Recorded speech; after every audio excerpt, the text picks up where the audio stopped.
DG Stéphane Balamwange Congo ya Lumumba Congo Tafachi Beton Tangwe koki yo Tangwango yango yo ekoki Tolanda kango Papa Stéphane Balamwange oh yeah. Mesdames et messieurs, bonjour. 13e numéro, je connais Joseph Kabila avec Major Kasereka sur ce plateau de Tango Koki RDC. Nous sommes là pour vous.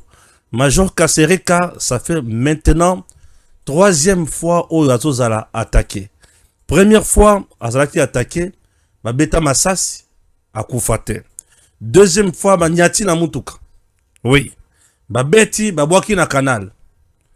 Pour ça, c'est quoi Basili Sae, Pema. Nous sommes avec lui sur ce plateau à Misali Violence, Aya. Batou, Babengi de partout. Batou Baleli.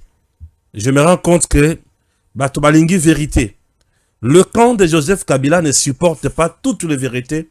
Oh, tu as ça dans cette émission. Puisque ce sont des vérités où ils ont la kissa. Joseph Kabila Polele. Son armée numérique, Ezoyebana, son système politique ici, Ezoyebana, bravo na CNC, ou yazana katia kocha maboko, na empire ya Joseph Kabila, Ramazani Shadari, Obe Minako, Alexis Tamomamba Tozoka Sangoki Bakangie, est-ce que c'est solo, Toya Lukuta, certains généraux déjà, Ebele, officier supérieur, et en plus de cela, Naoki Lisusu, le général, Oyazali adjoint, il y a général Chiko, non pas général Chiko, général Chibango, na niveau il y a Kasai oriental, son adjoint là, Torolobele Kambonaye Awa, Toyoki qui a Ozare, Naoki Set Kikuni Akimi d'une manière il y a CCC, bien organisée et discrète, Akewapi. Certains disent que cette Kikuni a déjà Nagoma à rejoindre Joseph Kabila Kuna. Mais ce balobi Akimi Ake na endroit sûr et pas yo apeke ko sala exil non. Kikuni Akimi kana loyenge boy. Nathanaël le petit là. Azalaka dans cette Kikuni. Avant a quitté cette Kikuni. Il connaissait beaucoup de choses sur cette Kikuni. Bawole la Kambongo. Oh Kabila a pesa ki bango na cadre de sauvons la RDC. Cette alembongo ebele bango balemuke ba bebani. Ko bebana ba bebani. Ah, se retrouver ya lungo ya kiosala mouvement na. Kikuni atikali. Est-ce que Nathanaël atikali ko bimisa ba morceau te pour cette Kikuni na niveau ya ba service? Cette Kikuni par hasard ayoka ki sangote bazokanga déjà kalate. Yango akimi Makambo ezebele ekobima na kati ya mission oyo. Toyoka ki lisusu teo na koloba ngo sikote bandoki bazebele. Bon, Major Kasereka est déjà là. Etienne Tshisekedi wa Mulumba. Mboti tata. Mboti na mona ko maele. Na zolo sanga bi bonjour na lobelo mukaboko. Ono bilangani. Ozo bilo ko boyede bazobo mayo pamba. Ozo ba Tala, bila matibolu kisa Kasereka boko chai na sakte. Bo chai kana sak. Ngaza amukonzina bangona za chef na. Bako chao na sak kana te. Bako banga makasi ne bazana. Bazo chao na sak. Tata olal quand même lokolo ezaka pasi makasi pour namoni oko ka kotambola te. Non, lokolo vraiment za na pasi makasi. Ko za na pasi makasi. Azo boite kutu senga ngana ta mwana beki me. Na ko pesa bango plaisir na te ba mona keno. Homme fort, comme Tamana Beki. Homme fort, très fort. Est-ce que tu me vas demander dans un Kishasa? Dans un Kishasa. Mais nakata pasi na biso na nzala dans un Kishasa. Na vivre na. Ti na kocha Joseph Kabila. Kao. Ti na suka. Donc tu roboma Kabila. Kabila en tout cas, le roi yarata ko bomanga. Mais il y a ça calamité aux yeux. Rien. Papa. Kabila aux yeux. Oui, bien, erreur bateau tinga na mutuka. Bateau tinga parce que na sala erreur moko na ebakite koza bateau bako sa eloko na bango. d'habitude so na otamba na moto na sima na ngai na linga te mutuka personnel za na sima na linga ngote so ka mutuka personnel bisa moto ka be ralentir na bongami déjà na linga mingi ba transport en commun sko wana na moni ezalaki jeep militaire. Il y avait 3 militaires na kati na militaire mo atelemaki jeep na vert ya basoda. Bon, je ne pensais pas qu'il y a bateau antenne ba ko sa elo kwa na wakaka de bazunga na likolo nde moni na koi bon bakoko bazali nazali mwana ya chef Lumbala Kalala Abena kazali maneki ba sokolo na ba kisi mingi ebele papa ebele yo ebiye soutien papa soki zana muto ma be makasi na mokili fo banga nzambe na satana nzambe yo pona na satana nzambe opona yo nde yebisanga no yo nde muto nga makambo nanga tali yo te yo loba yo ozana nani na satana na nzambe muto fo banga makasi fo banga nzambe ouais fo banga nzambe za muto ma be makasi muto ma be nzambe za puissant nzambe karama yo kama be asala makasi nzambe atumba Sodome na Gomorra bato baziki satana ko sala ngote kanda nzambe zamba bisko ngazana bakanda wana tala kan nzamba zuba to dinis bona mai bato bazo chola bazo ganga bazo nzamba vandi mais soki okipete soko fingi satana aussi ko finga satana kimpa nzambe satana oyate satana oyate satana bangi mais soko fingi nzambe kimpa satana bayeko zoso kuna bayena yo dotara ba degré nzambe zana pouvoir pour le satana ya wana yeso nga pouvoir na zana ngo isa nzambe voilà dans ce temple ça en passant na ngana bisa mwana mwasi mwa finga ki baluba baka oboma bango comme na Marianne Likali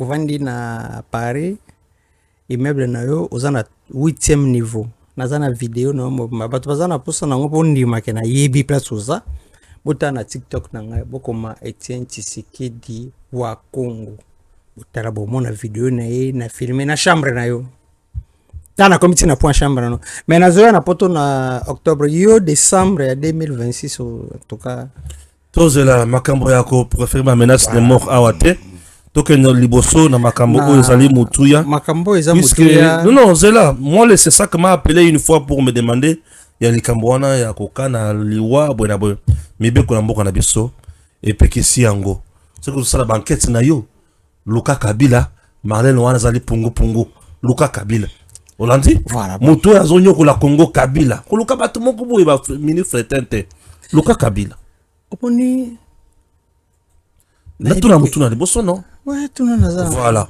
obe minaku oyebisaka nga na kulisi ke obe minaku fo bakangai mais otikala koyebisa nga te pona ni obe minaku fo bakangai et en dehors ya obe minaku fo bakanga pe banani de soso expliquer na nga place wana lelo na moni bakangi obe minaku samedi non je peux dire dimanche vers 1h du matin bazui obe minaku na lobaka obe minaku Shadare ba Ferdinand Kambere le soso bato nyonso mona ya pe perde wana bato wana so baza bato malamu te bon Ferdinand Kambere le soso sibino ke baza bato malamu te baza benemi ya Congo na plateau na biso awa to lobaka na yo mikolo nyonso tu soki bozo kanisa ke no ba rebelle bazalaka na est rebelle bazala na est te kuna eza troupe bango tozalaka na bango matin midi soir toleka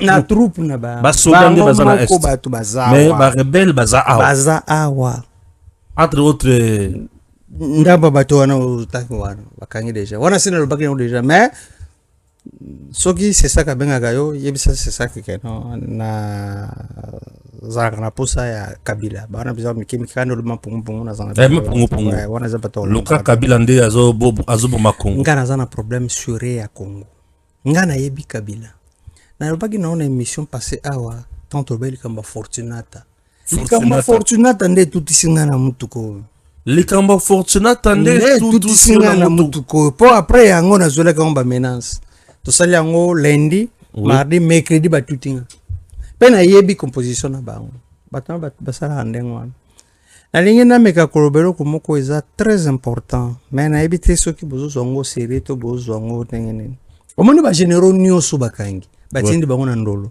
basala erreur grave bakangi bagénéraux batindi bango na ndolo basala erreur grave bagénéraux wana bango nyonso tu ndolo bakobuka ngo ndolo évasion esalema d'ici là mars esila te ndolo esala évasion soki bolingi beloko wana esimba bien kaka nde nazobana bino wana nayebisaki bino na telefone cousin nayebisaki yo soki bolingi eloko wana esimba te sikoyo bokata bagénéraux wana bango nyonso tu bazala na visite te dans un premier temps en attendant boluka place ya otya bango plan ya kobuka ndolo ngam nasala yango plan ya kobuka ndolo ngam nasala yango yo mutu osali te ngai mutu nasala yango osala yango na likambo nini nasala yango parce que basengaki ngai yango pa ya chef à l'époque quand j'étais avec lui na bete ko lisolo te bakangaki ngai batini ngai na prison ndolo mpona kesa eloko moko boye loba yango déjà na émission moko vous allez rappeler biso okendaka na prison ya ndolo kendaka na prison ya ndolo mpona kende kotala bati bakangaka ye akendaka kuna nakendaka mpona kende kotala koma te eske bakosala évasion ya ndolo plan ya ndolo kama nasala yango plan wana ntango nasisi napesaka yango na maboko ya mokonzi moko boye azwaka yango apesaka yango na maboko ya CNS ezala na état major plan wana ezali do yo osalaka plan ya kobuka ndolo oui ezali eza koexiste plan wana ezali eza ngamu tunasala nazoloba yango na télévision yo mutu osala yango ngamu nasalaka yango yo sala yango tika na ba service ya l'état oui ezalaka na 2014 na 2014 oui mutu akangaka ngai po atinda ngai na prison ya ndolo azalaki lieutenant aza na auditorat ya Gombe mama Sandrine boyo tuna ye ezalaka infraction te ezalaka eloko moko te boye viale banobe ya ngai nakende ebisaka lisolo no boya jena morisha biyaka dizo etekeloke boke babokanga okenda otinanga kuna mpona sala nde cope nanosala nasala yango ngam nabimbisa ide babimbisa ide nasalele yango mpe bembo na yesu napesi babakasati mobimba plan wana existaka et ce plan là nde balingi basalela le plan wana évasion na ndolo ekosalema c'est facile ya kosala yango ngam nasala yango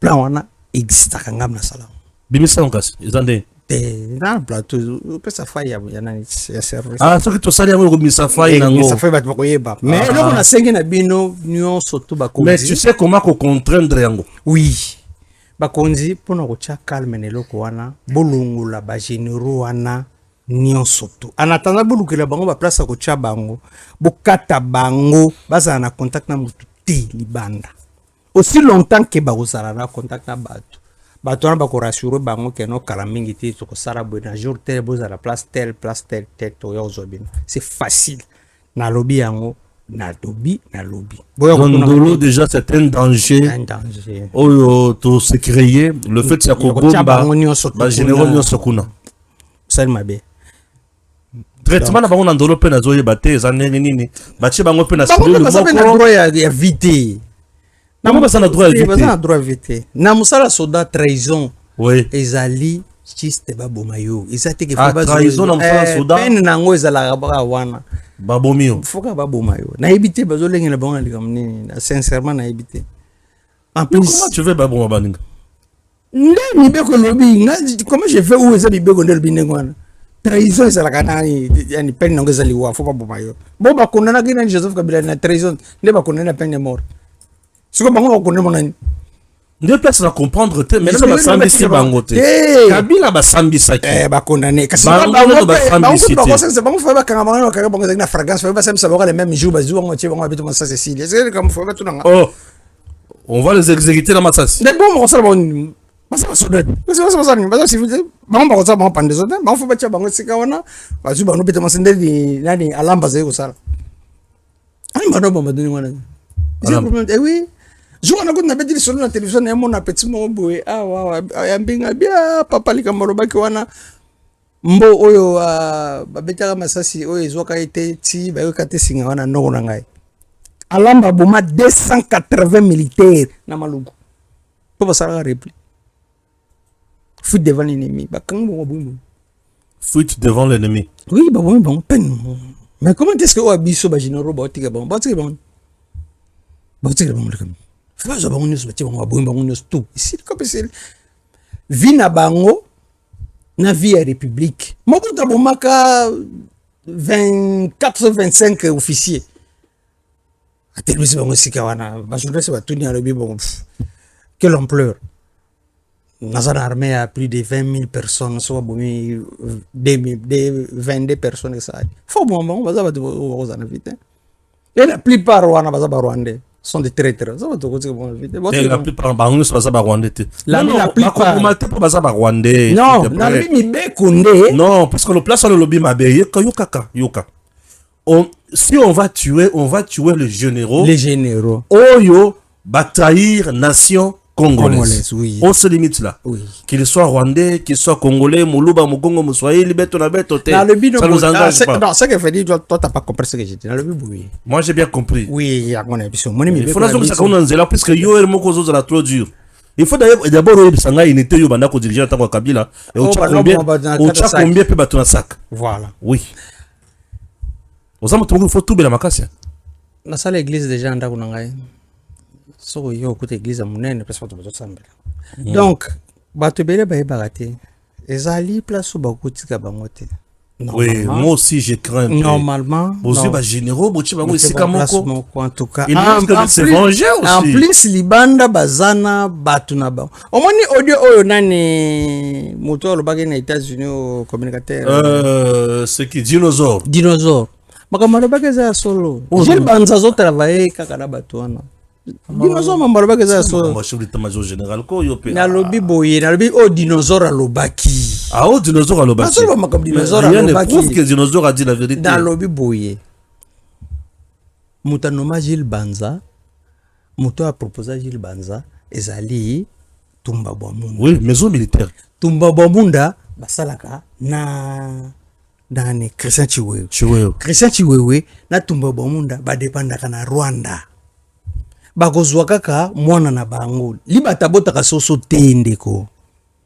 Ndimela ngai ngana vandi na batu wana 12 ans na yebi comment est-ce que batu ba fonctionner na ko beto le solo mamuke même kuto yebi sa bino le solo ke ona nani mwana nteme ba ka ko buka prison na batu na bandika eza mo kuta OK lo banan mwana nteme ba ka ko buka prison na batu na bandika ba bete explosion eza lukuta c'est ce que vrai eza lukuta vérité sanine mwana nteme bakanga ye po batinde na prison te mon nteme eza cop Joseph abengi mon nteme ya ibisi kendo vana na prison makala commissaire dit kapende massa na yo comme ça on proposer évasion tant que évasion que salima to bomidi kapende évasion ne salima ngwana po bondi mageza ya solo bakangaka camarade na ngai major visa muta zaka ko contrôler prison mobimba police za ko contrôler major wana visa tiki officier de permanence ya kenda kwa kolala na katikata butu bamondi ba jipa JR batu bayaka kozwa eza ba soda JR ba jipa JR yi bayako mwana ntsembi bando bete masasi ba policier ba bengi nani visa ba bise babi ba soda JR ba ya ba zo bete masasi ya bi bina boza ba policier JR eza ba soda na bisi za unité ya kati ya Congo comment boko s'affronter na bango bolongwa botika bomba sa musana bango c'est comme ça que balongwa ndelo bakangela ka na di camarade wana visa azali so botuni ko ipselo mono tango bakoti na kati bake babimisi mwana ntemi ake betela nani edika pende porte edika pende bima bakima edika pende zu porte na kati akanga che crochet ba porte nezara blindé anti-char ko bête de ces écoles akota kangina na kati c'est comme ça que babima na mon ntemi bake batu balbi mon ntemi makimi évasion mon ntemi babanda ko luka mon ntemi po bakangaye un mois après balexi mon ntemi na ba kongo na mutetelo suke belo ko na olenga nkoi c'est comme quand il était poète Ah, c'est des mascarades, des montages. bakuta ina mwana ntemi bazosolola bavai na bango bien bavai na bango bien ezaki eloko moko te donc babiloko wana onazoba na yo eza ya solo bato wana baza na prison il faut Donc les généraux en prison, obligatoirement, baza korepresente danger moko menace ya kosakana permanente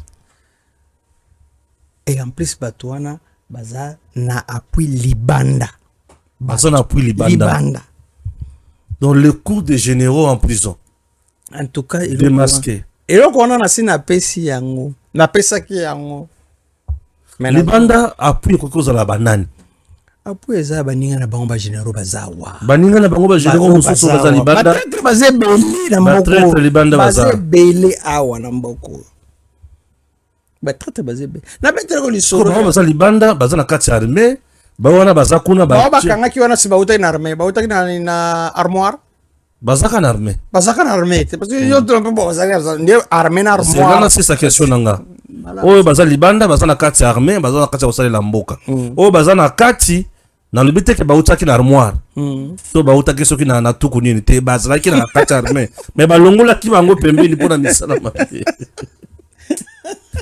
bozova na tata oyo efe ya kotia bato na batono bango mpe bautaki na kati ya oyebi Joseph aza mutu malamu te nayoka Denilesi alobaki batiaka ye na tono oyebi makambo wana Denilesi yango nde lebisaka teinture na ye nalinga kobali koma Denilesi te bo Denilesi aza nayebi ye très bien yo solo très bien nayebi ye très bien tika vie na biso bapétage wana aza mutu nanga de vie bapétage ya balukelanga mabe omoni Denis tanga aza na oyo ezaka mwa breche tozonga tozonga na biso vie koloba brek ntango aza na boro nini okomona te loba eloko bo te aza na boro oyo eloko ntango aza na eloko na motel fikini ntango aza na église na arche no ya tefle voilà bazalaka na pasteur ne moko esika na Jacques Boisbois pasteur ne toyebana na bango nyonso tona donc mais ezana eloko moko Denilesi alobaka bato ebele mpe batikaka nango namona yango na TikTok nameka koarrange yango lelo kofunga kotolikama Denilesi ameka na koarrange yango lelo Denilesi alobi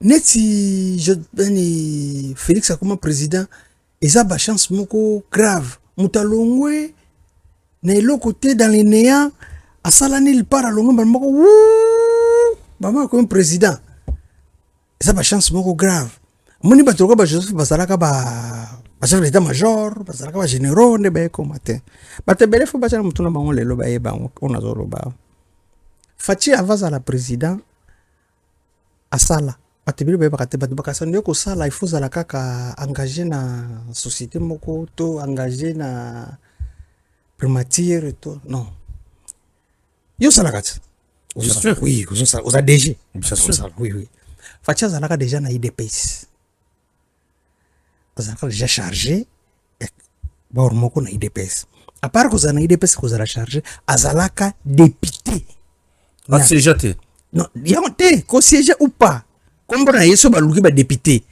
afa balongola bango na tantine génétique bazalaka déjà badéputé donc fait dire que aza na parcours moko boye par contre mpona kolobake no Denilesi na makambo nalobaka wana ezalaki juste break ndenge aza wana donc bagénéraux baza na bato na bango libanda baza na kati ya koprépare koma évasion na bango ifo esalema sikoyo nde mwana sami olobi babimisa ye kaka boye mwana nsemi bakenda kozwa ye Joseph apesaka ordre bakenda kozwa ye parce que kobimisa ya mwana nsemi ntango akobima ekosala ke Denis yani edikapende akima po yesa alambaki deja bakokima ntango bakobima baboma ye edikapende abima te mwana nsemi abima ye moko preuve ndenge mwana nsemi banda akimaka normalement fai bakanga ye ntango bakutaka ye na nani motetere na olenga nko fai bakanga ye te donc basalaka na bango na cope na bango donc très bien c'est pour te dire que bato bakomi okima na mboka tozoyeba te nayoki sango ke set kikuni akimi na mboka abimbeli wapi toyebi te oyo abimaki d'une manière clandestine donc Congo na biso moto akobimaka ndenge alingi mpe akiye nayebisaki yo nalobi ke na Congo toza na difficulté ya kocontrôler DGM na biso moto akobima ndenge alingi akokota ndenge alingi c'est ça le grand problème oyo eza na Congo na biso omoni Joseph Kabila aza moto malamu te. Joseph alingaka Congo te, atikala mpe kolinga Congo te, atikala mpe kolinga bakongole te. Tala kaka Joseph tina ndenge aki atika kolo balingala te, ndeko na ye Jeannette tina ndenge aki Jeannette ebolo balingala te. Ni Joseph Kabila bana poto kolanda nga na Joseph bino. Joseph Kabila ndabimisa mbongo apesa pa Laurent Sokoko. Laurent Sokoko nda recruta nani moto banotsa makiri na poto komana na Bokechu batiaka bango uniquement po baboma musique congolaise. Bokechu na Joseph ti bafinga rafi Joseph ala mambalukuta keba otibosimba mutu basimba kate poza nani nazo bakama kambo Bokechu wa yambonde mutu zolo bela makambo na lobi boye Kasereko baby na lobi boye Kasereko baby basimba ka wana te etaliyo na lobi boye ko nazo lobawa Laurent Sokoko récemment comment rappelle rebelle pe awat Laurent Sokoko comment rappelle rebelle awat Laurent Sokoko oui Laurent Sokoko azali mutu ya pepe de fabriqué par Joseph Kabila na ba service na ye. Laurent Sokoko ndake ko fabriquer dans Bokechu ayam yenda bomisa Armand Matungulu. Bokechu nde mutabongisa abomisa Armand Matungulu. No berma boma abakufa po akenda ko bamalibanga na yango te. Armand Matungulu na poto ba yebeli ka mona lo bana akositi parce que tozaki na ba service so yeba ki blogo no so wana bana poto ba yokani ba misi bulke no Armand Matungulu kitakin so akobi na kin équipe eza déjà ana kin.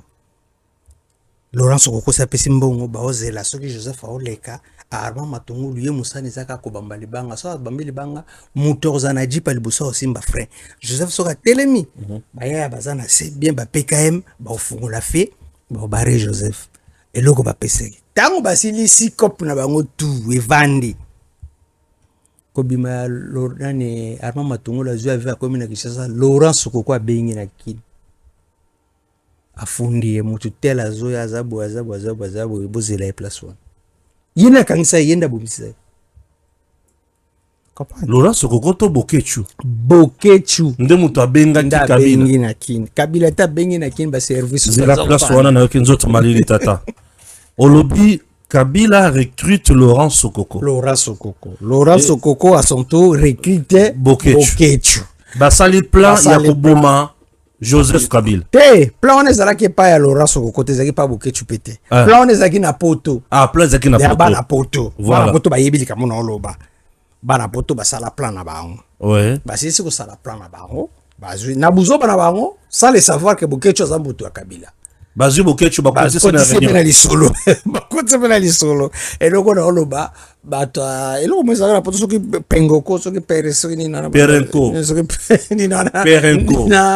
na ni vyo akufana ni ngwanda soki basali cop na bango bon bayokani basilana na nani na Joseph erreur na bango zalaki ni kokotsa Joseph kokotsa Bokechu po baluka mbongo pa Sokoko nde basilisi lisolo na bango pe bien ana nazoketa kuna Armand Matungulu akitikini ayepe equipe pe ezalaki awa basi bamontaki pe equipe na bango to bamontaki nde ye Bokechu afunda bango ateki bango nde place kope beba bakangana bamasa mususu baboma na Bokechu na Armand Matungulu baboma ye moko te Armand Matungulu akufa ye moko te mutu akosala ku ye moko te Armand Matungulu azaka liboma te azaka mutu normal azaka na vina ye ayaka na kini po asala kope na ye nde lo ebomisa ye takopa donc balobi ke bakotaka ye moko ya mijembik na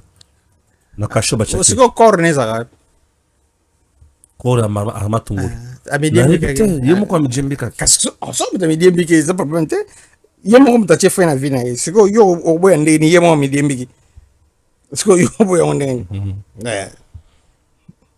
Armand Matungulu amijembika kaka kanda ya vie amijembiki na kasho telema babandaki ko tungisa ye mingi na bato ya Joseph et consort donc c'était un peu compliqué non ba biloko wana nyonso to balobaka na biso wana eza parce que ozalaki libanda ya lisolo parce que yebi lisolo yango te soko za na kati lisolo comprendre que non mutaza liboma te pas que ça biloko wana ngana peut-être soit zakili boma ba matungolo était quelqu'un de bien ibaki mamovi ngana ibi Joseph bien ibi makambo Joseph Beli omoni lisolo to beteno ka awa ya babanka Joseph ya babanka Joseph babanka bandako ndako ba makambo sala na yoki nani ya yani La Fontaine oui sala kana nani na virage couvert ko kende nani enter ekasi eza ya Joseph nani telo namba otonga endia wana zalaka wana simile meme endia bandeko ya endia to betaka lisolo awa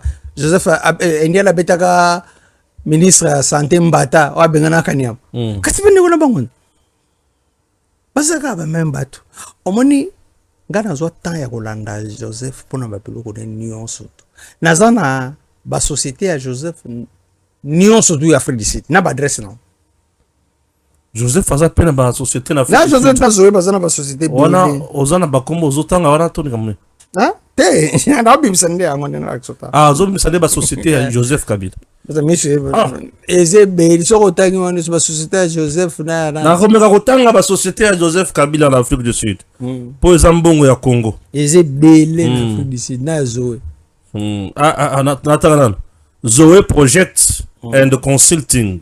C'est ça, non? Zoe Project and Consulting. Et ça, là, adresse 84 Bavitana Complexe.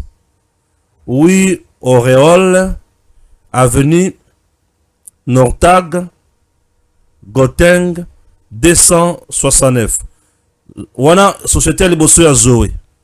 Yami Balé, eza Zoe. 37, bon, nakangi bako mususu te. Zoe Industrial. Zoe Kakakun. Kaka Zoe. Na seko kuta ya Vita e Zoe. Zoe Business Consulting. Kaka ye mokwana yo kaba ba société. Zoe Health ou Elf. Bon, c'est compliqué. Zoe de Cleaning. Tulungwe wana. Nana posa na muna no ya Kabila. Kita na seko muna ya Kabila. Ya Zoe za mo ebele. Kita na seko muna ya Kabila. Ya Kabila Joseph Kabil's Company in South Africa. Ok. Azapena Garveli. Azana Kwanza Capital. Azana South Hall. Azana Danzer Group. Azana Unicorn Capital. Oh, BGF Bank. Tant na hizo zake na kati ya ndani ya ndani ya kama naona hilo. Sote beta kino ya Egala. Même Egala na Namibia. Ezape kuna? Egala sana Namibia eza société ya Joseph Kabila. Na Namibia Egala eza. Za société ya Joseph na Namibia. Tango na biso kona bige nonga so bachelinga ba moye. Joseph il faut qu'on appauvrir. Ce qu'on va appauvrir Joseph, n'est toujours pas ça. Joseph a une société belée partout. Presque partout. Joseph a une société belée.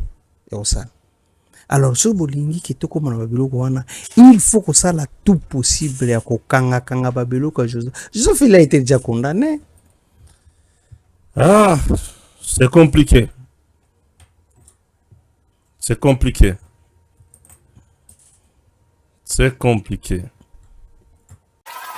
Grâce aux efforts du gouvernement de la République démocratique du Congo, avec l'appui de son partenaire, la Banque africaine de développement, le projet PRISE, initié au sein du ministère du Développement rural, a été mis sur pied pour relever les défis des milieux ruraux et périurbains. Dans sa première phase, le projet de renforcement des infrastructures socio-économiques de base en République démocratique du Congo a opéré dans les provinces issues du Grand Kasaï. De Miabi à Mupompa, en passant par Chibombo, Chilunde, Katende, Lusambo, Wembonyama, Munkamba, soit plus de 50 agglomérations comptant entre 10 000 et 30 000 habitants, le quotidien des milliers de personnes au Kasaï oriental a été transformé à jamais. Grâce au projet PRISE, ces communautés bénéficient désormais de mini-réseaux d'adduction d'eau potable, un progrès qui a véritablement changé leur vie.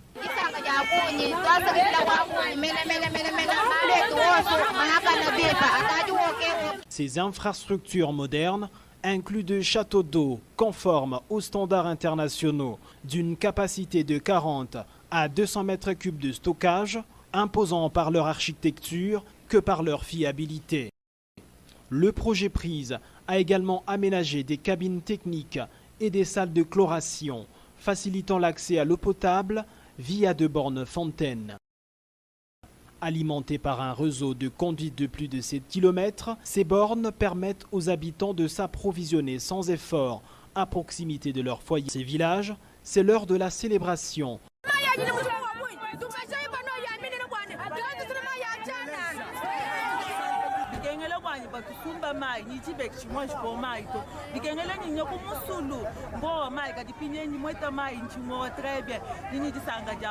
La pénible marche de plusieurs kilomètres, parfois jusqu'à 15, pour trouver de l'eau potable, appartient désormais au passé.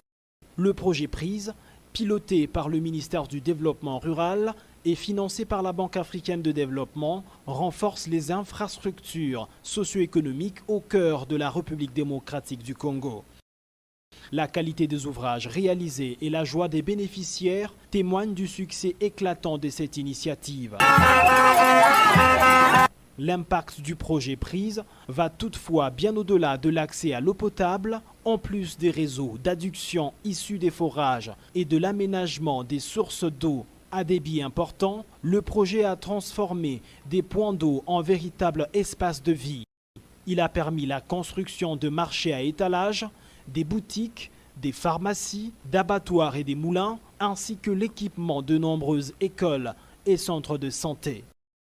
En milieu urbain, le projet Prise a apporté un appui considérable à la Régie des eaux au Kasaï oriental, notamment dans la ville de Mbuji-Mayi. Il s'est distingué par l'installation d'un réseau de conduite de plus de 300 000 mètres linéaires et la construction de 2 plus grands châteaux d'eau de la RDC d'une capacité de 1430 mètres cubes chacun. Ces infrastructures offrent une solution durable aux problèmes d'approvisionnement en eau de cette ville diamantifère. Le projet a également fourni de pompes de grande capacité pour répondre aux besoins actuels et anticiper les futures extensions de la ville. Le geste qui nous est posé à travers cet organisme nous a enchantés vraiment. Dans la ville de Chikapa, province du Kasaï, le projet Prise a marqué une étape historique en dotant la ville d'une voirie urbaine moderne, tout en prévenant sa disparition grâce à des travaux de lutte anti-érosive. La Régie des eaux Chikapa a également bénéficié de 720 tonnes d'intrants chimiques de traitement d'eau en un temps record. À ce jour, le projet Prise répond aux besoins en eau et assainissement de 2,7 millions de personnes dans les 5 provinces du Grand Kasaï et 3,7 millions de personnes bénéficient désormais d'un assainissement collectif. Kalaï, Luandanda, Tubuluku et bien d'autres localités, les populations célèbrent non seulement l'arrivée de l'eau potable, mais aussi la mise en place des centres de santé, de marchés, de moulins, d'abattoirs et d'aires de stockage, autant d'infrastructures essentielles pour un avenir meilleur. Aujourd'hui, le projet Prise ne se limite plus au Grand Kasaï. Son rayon d'action s'est étendu au Grand Bandundu, comprenant les provinces du Kwilu, du Kwango et du Maïndombe, au Katanga et au Maniema. Ainsi, 10 provinces sur 26 bénéficient actuellement des réalisations des phases 1 et 2 du projet. Les habitants du centre de la RDC savourent déjà les bienfaits des infrastructures de la première phase, tandis que la seconde phase se concrétise, portant une véritable promesse d'avenir pour tous. Grâce aux efforts du gouvernement congolais, le projet Prise continue de toucher les populations des milieux ruraux et périurbains, transformant des vies et bâtissant des communautés résilientes. Voilà, là, Kolanda. Misala malam oyo mwana mboka ali na kati kosala na kombo ya Deo Sunzu na niveau ya ministère ya développement rural. Deo Sunzu azali coordonnateur de ce grand projet Prise, un projet où epesa fachi lolendo epesa fachi courage ya kosala makambo ebele. Deo Sunzu ali kosala bikamu ici na niveau ya ba province na biso. Mes chers amis, chers compatriotes, chers parents, chers frères, dans ce pays, nous avons des hommes qui travaillent mieux et qui font du bon travail. Deo Suzu fait partie à Batu Oyo, Baluko Pesa Congo et Sengo. Et ça nous fait du bien. Nous continuons. Voilà. Toye Awa et Païna Yoli Susu. Ah, Kabila a appauvri le Congo, hein. Ah, comment penza na bozu ya kosakanate. Donc moninga ya motute. Motuna yo Roger le combattant. Na yo kia sanction mabe. Yo kine ko simba de graine. Et nani Denise Yesosho. Motuna sa na yo ki Roger le combattant. Roger le combattant na habité bon na habité. Na mona kelo ko la grenade. Roger le combattant. Roger le combattant. Na mona ka André grenade, André bombe. Bon, dis-moi, on a peu mon tour, to battre le quoi battre. Nazo sala émission, mo photo ba ko sala ba part des choses. Roger le combattant oza mutu o bakamingi pona président de la République. Ngana tous soutenir président de la République, na soutenir République, na soutenir Congo. Alors, les lobos et non ebisa no bino. Zalal bosso ya miko. Expliquer Roger le combattant. Roger le combattant, olobi na ngai makambo linga koloba wana bon. Na sepeli nango, c'est bien bon koloba ngo. Mais Denise dit ce soir za mutu oyo mutu normal o alinga Congo ko soutenir yete. Zena ebisa. Denise dit ce soir azala danseuse au Joseph Atindaki azala pembeni ya président. Pour asala mabe ebele pembeni na président. So e barate zena ebisa lelo. Denise de ce soir, azali danseuse au Joseph Atindaki pour la pembeni ya président de la République. Pour qu'asala ye mabe. Asala président mabe ebele. Yango tingamina Notre-Dame ici, Lisette Kabanga, qui fait aussi du bon travail dans le niveau ya CNC. Aliko finga maman on a makasi. Denise de ce soir, ba pesa ye poison 2 fois. Soki bozana tembi botuna ye Denise moni tangu tozo sala élection en 2023 awa Denise azalaka presque chaque jour et pas ya première dame ba pesa poison 2 fois azo ba ben 2 fois ngam na longola poison 2 fois ba pesa poison 2 fois pas bon manane pour cha président 2 fois na pa ba pesa yango 2 fois. Denise de ce soir alinga jamais koko évolué. Denise de ce soir azalaka na service ya ba Rwandais. Azalaka na service ya Kigali. Mutunyo surtout azalaka na sima ya Joseph Kabila azalaka na service ya Kigali. Yo Roger Zolinga kozwa le devant ya koya ko pesa ngai leçon ou koloba na ngai à propos ya Denise. Na ebité hein. Ce qui est solo penolinga président ou posaka ka mascarade ngana comme douter na yo parce que ce qui barobaka l'ennemi de mon ennemi et l'ennemi de mon ami et mon ennemi voilà.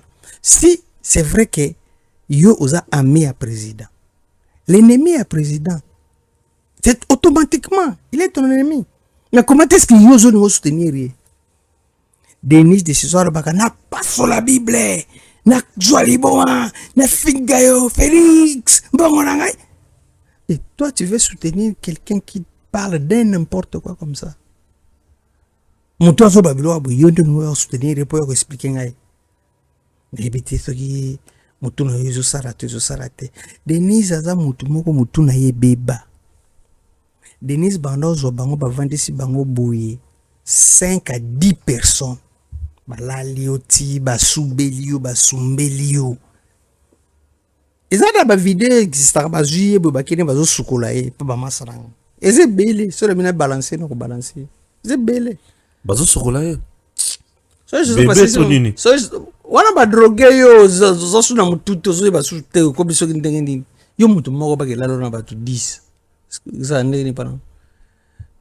Matika ka bango pena kaobo mutu so talaka mutu basumbeli ozo basute basodane ba kwa ezo ba mimi ba ki sukola na loba ki ba na loba ki so mo ki pese réponse aki ko zwa Roger le combattant pese réponse Donc peut-être aza na posa kota na makambo wana te. ayebi biloko wana puisque nalobi yango nakosili yango pete omoni bato ya bamoto Joseph atambala bango wana bata kampani wana bamoto wana société yaka bamoto nde bato misala basalaka wana akwa bon ya kolinga kokotisanga na babiloko wana pampamba wana je ne suis pas là pour ça oyo mpe eza mbala suka yango koloba biloko wana parce que nazoloba makambo ya Joseph oyo ezali vraiment important mpona Congo. Je ne suis pas là mpona kobanda koloba makambo ya Denis parce que eza biloko eza na motu na mokolo te, ça sert à rien. Roger le combattant nayebi yo pete en tout cas naza na posa pete tokutana no na nzela po tobanda kolobana na yo leki na TikTok lobi ngali te. Ngai kombo na ngai Etienne Tshisekedi wa Mulumba nazala banjo kasereka mpona infiltration mpona sala mosala mpona république lelo na bimi na télévision pour nous défendre Congo, nous défendre Moutouté, nous défendre la République. Congo, premier citoyen de la République démocratique du Congo, Ezali, président de la République Congo, Ezali Félix Antoine Tshisekedi Tshilombo, Moutou Oyo, Azobunda pour que Congo est bon. Il y a d'autres gens, bah héros dans l'ombre, oh bah bundé belé pour Namboko, bah bundé belé pour Namboko.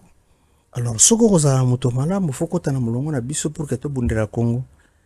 Soko ozala moto kolinga combattre nga po bando biloko ezanga tina en tout cas je te mets à côté mon frère loba biloko ozana posa ko loba mais nga nazo ko avancer pour que to pesa ba idée belé pour mboka na biso.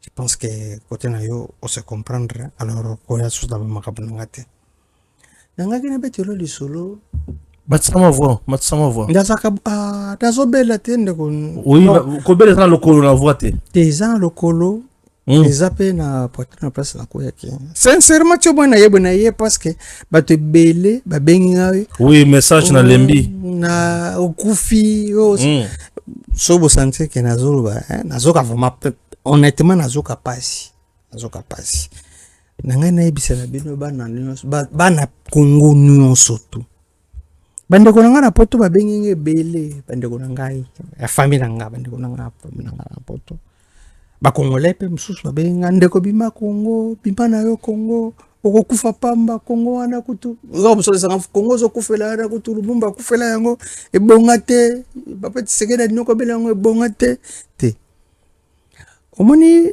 pona nini nazonga Congo nga na vandi na poto na vandi na Canada na vandi na États-Unis na vandi na Londres na vandi nazalaka tindikere za moto azana ba passeport na ndako na ta 30 ou 20 ngana zana nationalité sud-africaine kombo na ngana ya Afrique za kosi bons alpha ba passeport na zana ngata soki 35 so na longole longo na chelo mususu na longole longo na chelo mususu tinire ba na poto biloko bangulu de so bebi tindikerte bangulu don na ko tinda batata 30 da 20 ngana ko ken mais ko eloko ezaki osanga pase ezaki moko soki ngai na vandi nazolia nazorezoner ngana zolia bien quand je fais vraiment bien mais bande kunanga na Kinshasa so ba benga ba ko benga nga bazolela nzala ba ko benga nga balela nzala c'est comme ça que ngai so boninga na télévision bena lo ba kana za nzala ça fait maintenant 4 journaliers parce que ba Congolais belé so yo zo lipa ko c'était ba Congolais so ba lipa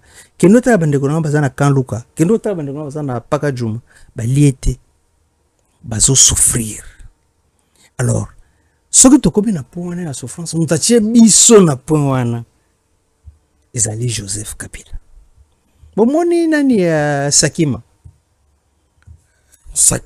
nayoka kaka Sakima una nani na este kuna ngomba ya Sakima place na basalaka ngomba ya Sakima na nyoso tu ezaka za ya Joseph muta representaka Joseph na biloko na nyoso tu yango ba to kangelera ngo atambo mwamba bakange pona ngomba na Sakima wana bala Tambo Mwamba Alexis Tambo Mwamba wazalaki nani na biso na bakange Alexis Tambo Mwamba ezali bakange lelo je dois vérifier comment tu nazo vérifier kaka Alexis Tambo Mwamba ozare bakange Tambo Mwamba bon ngomba ya Sakima esalini mutu oyo abibaka propriétaire na groupe d'actionnaires biloko na nyonso tu eza biloko Joseph oyo ateka déjà bato bakasa société moko boso comme non nini ebimaki na baye ko vérifier société ngo eza société moko fantôme mutu agérera société ngo nani Tambo Mwamba wakanga ya bote eza yanga te Joseph mutaki paka biloko wana tiko mbongo wana koki ko aider république mbongo wana koki ko sunga Congo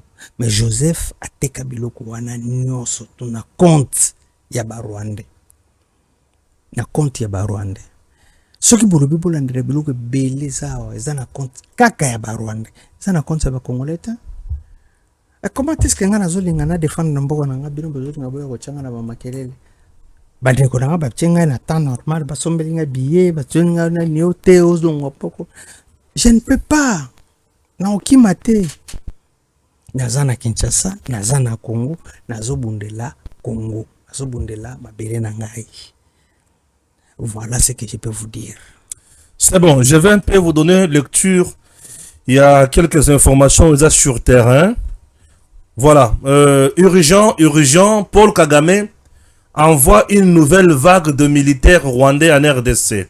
10 véhicules sont actuellement stationnés au stade de Kibumba, mosquée, dans le village de Kingarame, en territoire de Nirangongo, en attente de l'arrivée imminente de militaires rwandais. Tout comme le 9 et le 16 janvier 2026, une nouvelle vague de soldats est en route, adoptant la même stratégie consistant à traverser les frontières terrestres à pied, puis à rejoindre des camions pour leur déploiement. Le principal raison de ces changements de mode opératoire de Paul Kagame et de ses alliés sont multiples. Dissimuler leur provenance, prétendre à un monde extérieur, que les centres de formation de Rumangabo et de Tchanzu dans le territoire de Rutshuru produisent un nombre suffisant de combattants, ce qui est faux, et réduire la pression internationale sur ces agissements criminels. Cela constitue une preuve supplémentaire que Paul Kagame défie le président Donald Trump, sous l'égide duquel l'accord de paix de Washington a été signé avec la RDC. Il manipule également le processus de paix de Doha qui soutient son groupe, le M23 AFC, et ne désire en aucun cas un retour à la paix. Alors, j'espère que Bazalendo Biseka Bazali, Boza déjà, il y a Kolamuka, il y a Bakoma ko repérer Bakwa na oti kotanga oyo, et FARDC, drone, Sukhoi, et ça vraiment mouvement, Boy Bakoma kotala banyangala kata wana Biseka Baza, Bo pesa bango au revoir, et balanda Zakomba Biseka Balto Satan. Scandale, un militaire tire sur un magistrat. Un incident grave s'est produit samedi 17 janvier 2026. Vers 20 h, près de la station Kobile du centre supérieur militaire, dans la commune de Binza Ozone Ngaliema, un militaire d'une escorte de FARDC a tiré sur un magistrat du TGI Gombe. Après avoir demandé le passage au nom de Losange Nkongi Magnifica, donc c'est compliqué. Selon les témoins, le militaire a ouvert la portière de son véhicule et a tiré à bout portant sur la jambe du magistrat avant de prendre la fuite à bord de la Jeep de l'escorte FARDC. La victime a été immédiatement évacuée à l'hôpital de Kanchachi où elle est actuellement sous soins intensifs. Bato bami tuka escorte na nzela wana. Bolekisa biso maele. Bolekisa maele. Ozanda retard, ozoya, batikela yo et suka na nyonso bobeti masasi. Ngai soki na moni suite ya mokonzi beti masasi, j'ai toujours dit mokonzi wana zana problème. Le président Tshisekedi, j'ai dit le président Tshisekedi, depuis qu'il est au pouvoir, nano na mona cortège à présidenté na sens unique. Non na mona ngote. Je ne sais pas. Au moins déjà cortège à Fatila sens unique. Nano na mona cortège à Fatila sens unique. Et le quoi liboso président mutuka na ye et nyati cameraman ba telemisi mutuka. Président Kiti ba bendi cameraman ba memi en hôpital président et pour rendre visite. Président. Regardez quelqu'un qui est bien éduqué. Motar na yekuta koya ya motar na ye akweyi motar président. Président le bibo telema. Ba telemi. Aye atali mutu akweyi. Est-ce que ça bien amenez-le à l'hôpital. Mais c'est quoi le président moto ya Aza précédé. Aza précédé. Yo za Si ko yo za ka apprécier yango za ka apprécier. Bon balanda Joseph Kabila za normal. Bato Joseph Kabila. Ba ko zo za ka bata Joseph Bon, Kabila. bien za ka apprécier anini. Ba ministre ngo koyiba se koyiba. Doudou Famba Yohan. Ba tindi ministre, imaginez ministre de la justice. A commis Mukanda a tindi le procureur général pour la cour de cassation a fongo la dossier contre 2 membres du cabinet de Doudou Famba. Oui, pour Nanine. Pour les avocats généraux. Les avocats de la République plutôt. Les avocats de la République ba presta qui na dossier pour la République. Il faut ba foutre ba ngombongo. Mais 2 membres ya ministre de Doudou Famba, il y a ministère il y a finance va sengi ba tona 15%. Yoka kindo ki niveau. Yoka niveau ya kindo. Tango ngara ebiseko basenga mutu wana ngacha will fit pourcentage. Oui fit. Moni na boya ki? Omoni mutu mususu ayela inga ili solo. Omoni place au président kendaki na nani na maluku place banga bacha ba panneau soleil. Bien sûr panneau solaire. Mutu na suba senga ke su pourcentage. Mutu na suba senga ke pourcentage. Mais président makamona pe koyeba na yango te. Akoyeba yango te donc ça dérange. Ba toana siko ba benga ngai ono est-ce qu'il y a pas moyen habiter le la président landaka biso mingi. Te ba toana soki baza na ba pesa biso ba détail to koloba likambo na bango. Voilà. Bo pesa biso ba détail. Donc denge zawana vous pouvez ne pas m'atteindre, appelez Kasereka. Pesa numéro na ba benga. 089 71 23 693 089 71 23 693 09 90 18 95 35. C'est un numéro moko. Mais toi Kabila bossa compliqué. Pour comprendre ça ndengana moni bata beta mingi pa utuna ko ya le choc na mutuka. Alors osa pressé anine au crédit na gouvernement na ministère kuna ozo rappeler au salaire le côté. Oh Seigneur Jésus. Maintenant un père de famille ozo ka par plaisir craquin au beti masasi tard. Lokolo bako kat bazo loko na front kuno kiti le front bazo loko na front ko masasi bisika ko beta zali to zana bisika ko beta masasi bazo loko na front kuno kende senga kaka batinda o kende ko beta biso Kabila masasi kende ko beta biso nanga masasi ozo beta masasi na lokolo ya magistrat pour quel motif ngana kaka passe hein. Le magistrat, moi je respecte beaucoup ces gens-là. Bon, mais moi je parle des Congolais. En plus de cela, le message aux véhiculés, soit disant on va s'attaquer na Banyamulenge, non. Na Uvira, j'espère que vous me suivez puisque vous m'appelez tous les jours. Suivez-moi très bien. Le Banyamulenge qui vivent à Uvira sont nos frères. N'attaquez personne, n'inquiétez personne, s'il vous plaît. Nyarugabo et Nyarugabo, certes il est rwandais, il est Munyamulenge, ce n'est pas le problème de Banyamulenge. Puisque Nakatia M23 AFC, il y a aussi le Baluba, il y a le Bakongo, il y a le Bangala, il y a le Baswahili. Tout le monde est là. Kuna. Bato va se rebeller contre la République Bazakuna. Mais on ne peut pas s'attaquer à une tribu, ni moi une communauté, pour bande kona bango bazaboite. Batouana ba kema kama ba rébellion na bango. Et engager bango, c'est une question individuelle. Il ne faut jamais s'attaquer à la tribu ni à la communauté. Nous devons garder notre dialogue social. Nous devons vivre ensemble. Nous devons aller de l'avant et nous devons rester soudés. S'il vous plaît, ne commettez pas des erreurs, ne commettez pas d'erreurs, ne commettez pas de bêtises. Soyons unis, comme notre président, Adraka uni. Naba Congolais nyonso. Eloko wana na nga ko ebisa ngona bato nyonso to. Tango mutu azosa eloko wana yo vandi pembeni ozotala ye et que lobi eloko wana te. Beaucoup complice. Oza complice. J'ai toujours dit ça. La neutralité n'est pas une vertu. Il ne faut pas être neutre dans la vie. Même Nzambe mo wakoma na Bible. Il faut être chaud ou être froide. So ozati ede ba kobenga na yo. C'est à cause de la neutralité de Jésus-Christ akufa. C'est à cause de la neutralité de mon les lobbies sur tous les vivants n'a pas passion.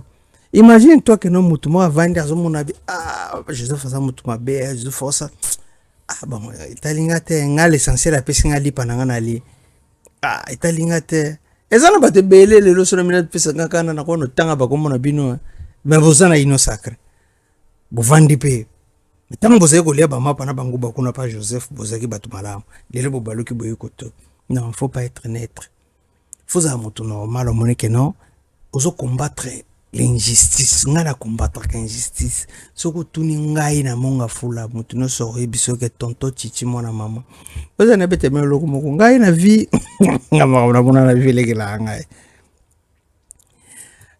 à chaque fois soki nasali likambo ntango nazali kokola so nasali likambo ya mabe likambo nanga mabe mingi ezalaka bitumba soki nabimi nake na bundi nakobeta moto bato nabuki liboko to nakobeta moto nazongisi ye so nazongi na ndako papa na biso oloba bi oyo mwana na nga te mwana mama oyo pena omoni oyo pena famille mama na bino oyo penza mwana mama na bino yo zo bebisa zo fingisa komba tisekedi yo peno za mwana mama na bino siko soki na ki classe to na sale loka malonga to na 8% ya bien na classe mukuru na ko mwana papa na biso na ko mutu malamu na ko mwana papa na biso siko pourquoi mabe na ngai faut pas kende ko kolatisa mutu bususu c'est ça le mal c'est ça ce qui n'est pas bon soki mutu osa likambo fo urubanaye ke yenda zo sala mabe wana ndenge ndeko yebisi bino comment est-ce que bino likambo ya nyagurabo likambo ya badani okombozo ndeko na yo moko bo muna morenge po bozana esika moko yo zangi moya okene ko luka nani Kagame kote kono kangi yo bomi otombie wa mutu malamu te oza mutu malamu te luka mutu oza na problème luka ennemi na yo il faut koyeba ko cibler ennemi na yo soko yebi ko cibler ennemi na yo teza mabe eloko na lobaki ngo dernièrement na lobaki ngo be soko eza na virus le plus résistant eza idée soko eza na virus oyo eza plus grave na vie eza idée soki déjà nga na zui idée na nga mabe na pesi o na zui idée mabe na pesi o tiana mutu na bino ke idée wane ko panzana partout il faut to empêcher idée wane panzana tokoki jamais kotika makamandeng wane bana kosalama nokiti tokoyina nokiti tokokabwana biso nyonso tu ngai ndenge naza boye naza ennemi éternel ya Joseph Kabila je n'ai rien à voir na batu mususu ngati ou bien na bomi Joseph Kabila ou bien na ko place ça ti na ko sukisa pour moi Joseph mais je ne peux pas prendre le dossier yana na commission pas batu mususu parce que oui azabu non ça je ne dis pas ça. Très bien, ça, je vais donner un message aussi très important. Ouvira, la première ministre convoque une réunion d'urgence pour coordonner la réponse humanitaire, sécuritaire et judiciaire. Kinshasa, lundi 19 janvier 2026, la première ministre Judith Suminwa Tuluka a présidé à l'immeuble du gouvernement une réunion stratégique de haut niveau consacrée à l'évolution de la situation humanitaire, sécuritaire et institutionnelle dans la ville d'Ouvira, province du Sud Kivu, après les atrocités perpétrées bien sûr par l'armée rwandaise et ses alliés de l'AFC M23. Alors que la journée a été déclarée chômée, la chef du gouvernement a tenu à réunir en urgence le principal partie prenante de l'État, traduisant ainsi la primauté des impératifs nationaux et la nécessité d'une réponse rapide et coordonnée à la crise. Nous saluons le bravoure ya maman Judith Suminwa Tuluka na bolingo oyo aliko pesa bana ya Congo na parti oyo ezali vraiment affecté makasi. Pourquoi? Parce qu'il y a eu mort d'homme à Ouvira, il y a eu des viols, il y a eu des tueries à Kosakana na Yangote, bato ba vandi tamulayi na passé, prise en otage par une armée rwandaise, et aujourd'hui, un jour comme ça férié, chômé, payé, mais maman qui travaillait gratuitement pour les Congolais, surtout Bana Congo, Bazana Passi. Nous sommes très contents et nous disons bravo à la première ministre, maman Judith Suminwa Tuluka, na sacrifice au Aliko Sala pour Bana ya Congo. Ça nous donne vraiment le courage davantage et nous disons, il s'agit d'une mère qui pense à ses enfants pour être passés et Zamakasi. Voilà. Nous sommes arrivés à la fin. Il y a émission Nabiso pour aujourd'hui. 13e numéro. Alors, mot de la fin. Mot de la fin, le Bénin. Surtout Karaki. Moi, mutakola kamputa chanjaka. Lelo boki na zoba malembe boye parce que naza na choc, naza na pasi.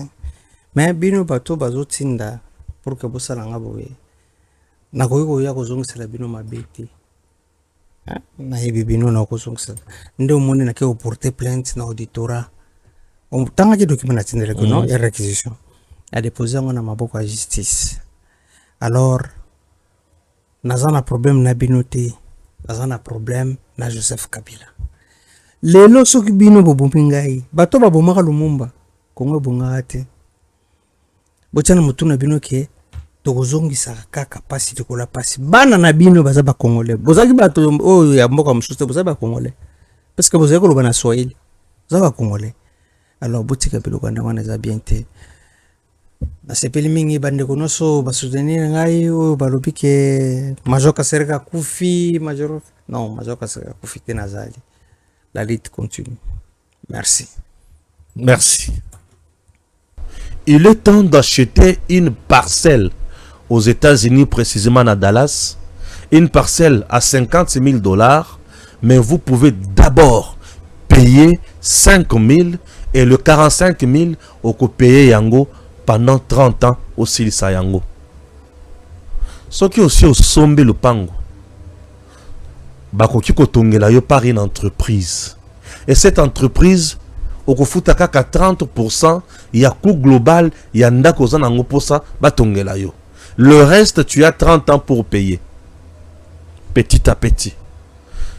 Tu as deux occasions.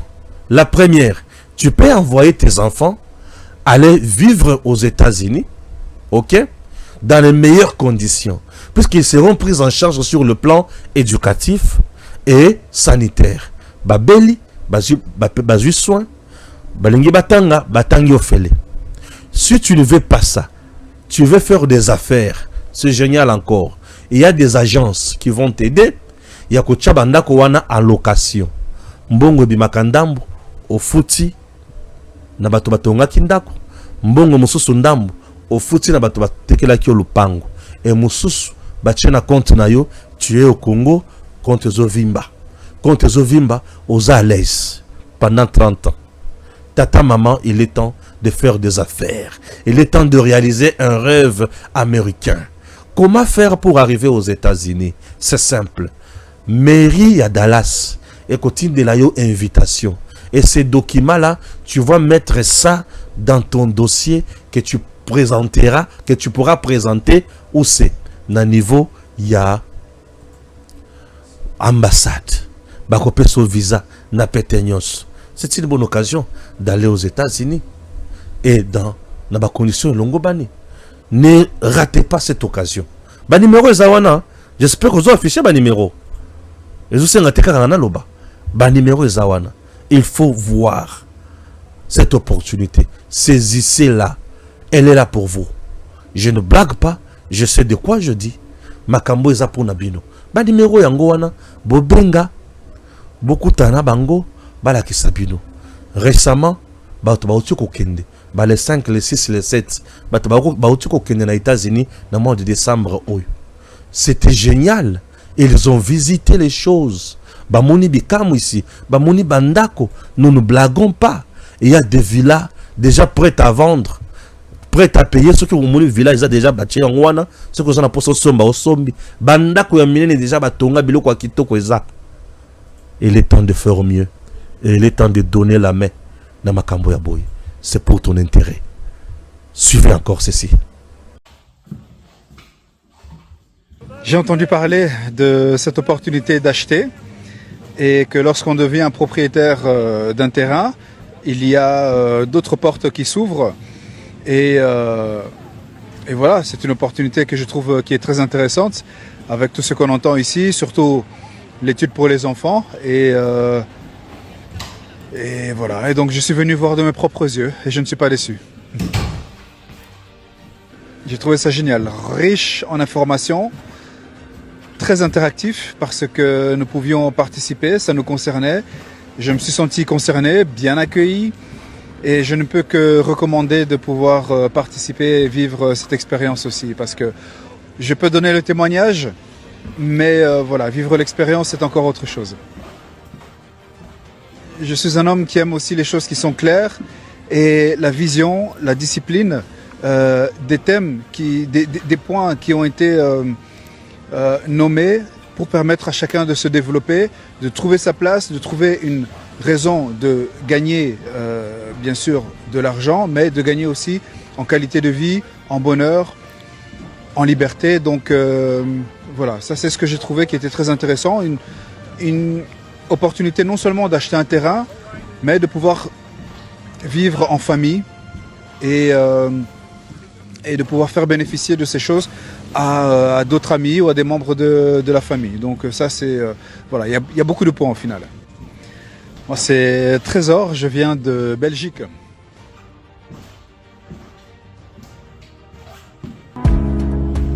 Give me luck, treat me sweet. Give me life that flows like a river. Imaginez que vous possédiez une part du rêve américain, une maison au Texas où le soleil brille et où les opportunités abondent.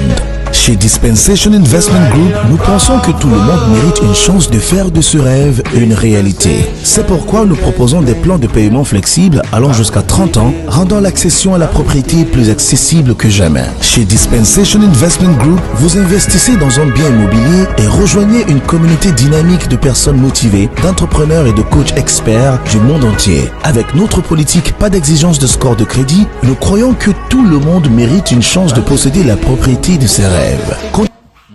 DG Stéphane Balamwange Congo ya Lumumba Congo Tafachi Beton Tango ekoki oyo Tango yangoyo ekoki Tolanda kango Papa Stéphane Balamwange Oh yeah yeah